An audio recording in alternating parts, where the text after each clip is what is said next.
વિષય ભગવાનને રાજી કરવાનું લક્ષ્ય.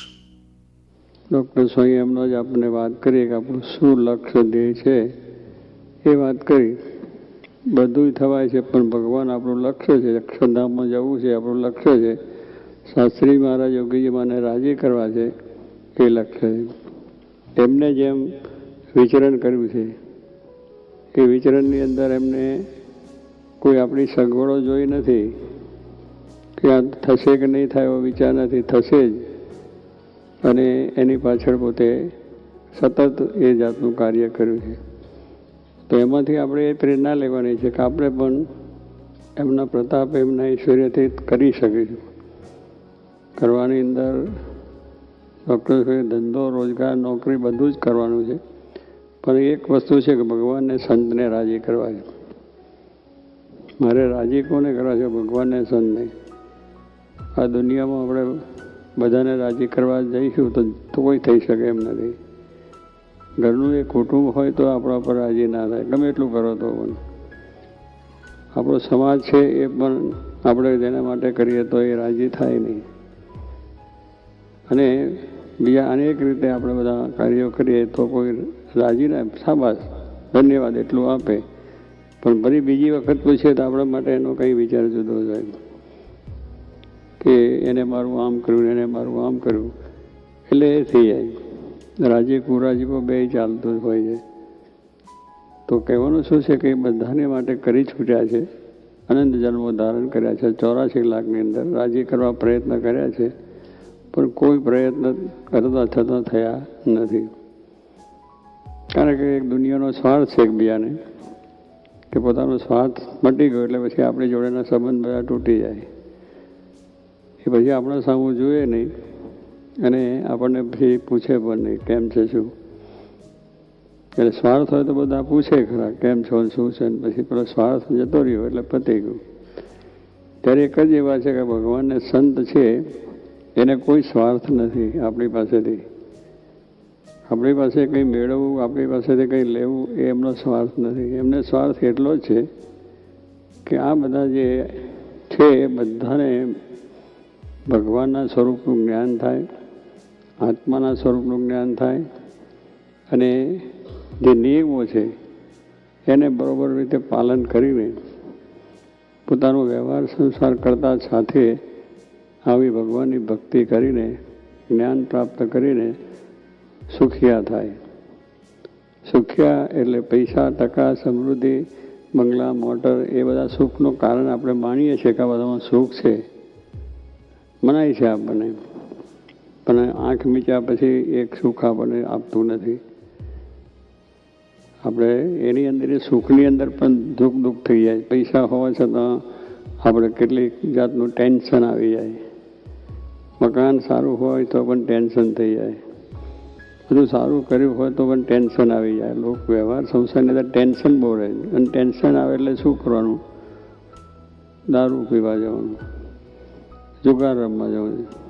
જેનાથી કંઈ ટેન્શન આવ્યું છે એને માટે જવાનું પાછું ક્યાં? એ વધારે ટેન્શન થાય એમાં. એમાં ટેન્શન ઉતરતું નથી. જુગાર રમવાથી ઉતરતું નથી.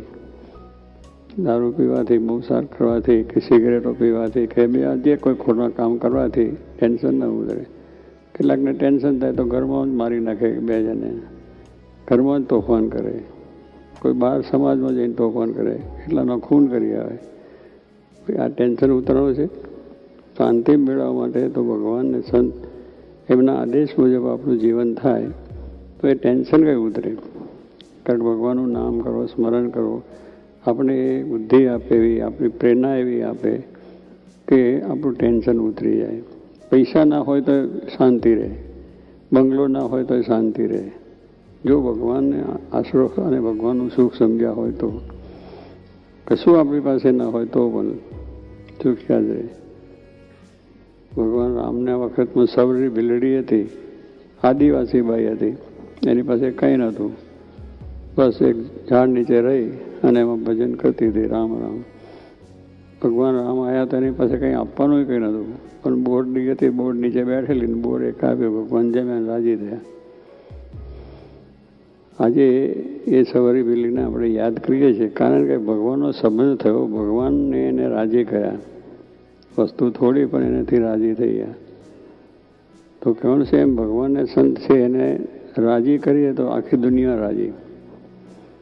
જેમ બધા પશુઓનો પગલાં છે જેને આપણે પગ મૂકીએ છીએ, બધા માણસો બધાનો આપણો પગલાં મૂકીએ, પણ સૌથી વધારે હાથી છે એનું પગલું મોટું. હાથી છે મોટો છે, એના પગ પણ મોટા છે, તો એના પગલાં બધા પગલાં આવી જાય, જુદા ગમે એટલા હોય તો પણ. એમ ભગવાન સર્વથી મોટા છે, એમનું મન મોટું છે, એમની આપણા ઉપર દયા છે. આપણે ગમે એટલી ભૂલ કરીએ તો પણ એને માફ કરે છે, માફ કરીને પાછા સારે માર્ગે આપણને લે છે. તો એક રાજી અનેક રાજી, અને અનેકને રાજી કરવા જઈએ તો ભગવાન રાજી ના થાય, રાજી કરવાના રહી જાય. કારણ કે એ રાજી થાય તો બધું આવી જાય. કારણ કે આ બધું મોટું આખું અનંતકોટી બ્રહ્માંડો કહે છે, નિહારિકાઓને કહે છે હતા વિજ્ઞાન, તો એ બધાના કારણ પરમાત્મા છે, અને એ બધું એમને પોતે સમાઈ લીધેલું છે, અને એ બધાનું કાર્ય પોતે કરે છે. એટલે આપણે ગમે એટલું એ હોય તો પણ ગુણા માફ કરીને પણ આપણે સરને લે છે. તો એક રાજી અનેક રાજી. પાંડવોને કૌરવોને બધા યુદ્ધો થયા, પણ ભગવાન કૃષ્ણ પાંડવોની સાથે હતા, અને પાંડવોને ભગવાન વિશેની ભક્તિ હતી કે ભગવાન જ છે એ આપણા કલ્યાણદાતા છે, આપણો વિજય થવાનો છે એમને લઈને થવાનો છે, આપણી જીત થવાની છે, આપણું જે કંઈ કાર્ય છે એમને લઈને થવાનું છે, એવી નિષ્ઠા હતી. દુર્યોધન જે કૌરવ એ 100 ભાઈઓ હતા ને અનેક સેના એની પાસે હતી, પૈસા ટકા સમૃદ્ધિ બધી, એને એનું બળ હતું કે મને બસ મારી પાસે સેના છે, પૈસા છે, ટકા છે, માણસો છે, મારી સાથે ઘણાની મારી સાથે સાથ છે, એટલે હું પાંડવોનો જીતી લઈશ. પાંડવોને ભગવાન કૃષ્ણનો જ આધાર હતો, બસ બીજું કોઈ હતું નહીં. તો એ જ આધાર ભગવાનનો હતો, તો એને બળે કરીને જીતી ગયા. આ બધી મહાભારત યુદ્ધની બધી વાતો છે. તો કહેવાનું શું કે એક પેલા એ અનેકને રાજી કર્યા, આખી દુનિયાના માણસ ભેગા કર્યા, રાજાઓને લશ્કર બધા, અને ભગવાન એક જ રાખ્યા, તો એનો જય થઈ ગયો. એટલે કહેવાનું છે કે આપણે આ સંસારી જીવન છે એ મહાભારત જેવું જ છે. દરરોજ મહાભારત આપણે ચાલે છે, દરરોજ રામાયણો પણ થાય છે અંદર. કારણ કે રાવણ બધું લોકોને કરતો હતો ને, સીતા હરિહન બીજું ત્રીજું, એટલે ઘરમાં સમાજમાં બીજી રીતે ચાલે છે. પણ એમાં જેને ભગવાનનો આશરો રહ્યો એને શાંતિ થઈ. હનુમાનજીએ ભગવાન રામને જ રાખ્યા, બીજા દુનિયાનું તમામ સુખનો ત્યાગ કરી દીધો. સીતાએ એને 9 લાખનો હાર આપ્યો. એ હારને મણકા હતા તોડીને પોતે નાખી દેતા, મણકો તોડે અને જુએ, નાખી દે. સીતાએ કહ્યું કે આવું કેમ, આ 9 લાખનો હાર મેં તમને આપ્યો, સારો કિંમતી વસ્તુ છે, તો આવું કરો છો? તો કહ્યું એમાં રામ છે, મારે જોવું છે, જે રામ નથી નાખી દેવું છે. મારે ગમે એટલી કિંમતી વસ્તુ હોય ને, પણ જેમાં રામ નથી એને મારે કામ નથી.